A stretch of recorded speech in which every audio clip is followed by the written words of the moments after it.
Display লাগানোর সহজ পদ্ধতি এবং অরিজিনাল ওয়ে হচ্ছে যে আপনি ডিসপ্লে লাগানোর সময় এই যে স্টিকারগুলো থাকে ওই স্টিকারগুলো আপনি উঠিয়ে ফেলে দিবেন। ফেলে দেওয়ার পরে দেখেন যে জিএনডি লাইনগুলো এটা আপনি ডিসপ্লে বোর্ডের সাথে অ্যাটাচ করে দিবেন। দেন তারপর আপনি ডিসপ্লের সাইড দিয়ে সুন্দরভাবে আটা বা গ্লুটা আপনি যাই বলেন না কেন সেটা সুন্দরভাবে চিকন করে দিয়ে দিবেন, যাতে করে যে আপনার গামটা দিবেন সেই গামটা যেন বাইরের দিকে না আসে। এটাই হচ্ছে এই যে আমি দেখুন কীভাবে দিচ্ছি। এভাবেই দেওয়ার চেষ্টা করবেন।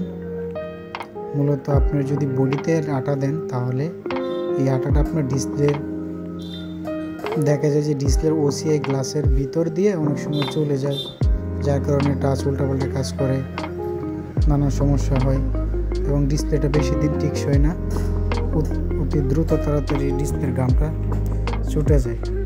সেজন্যই ডিসপ্লের বডিতে সবসময় গাম দিবেন না, সবসময় চেষ্টা করবেন ডিসপ্লেতে গাম দেওয়ার জন্য।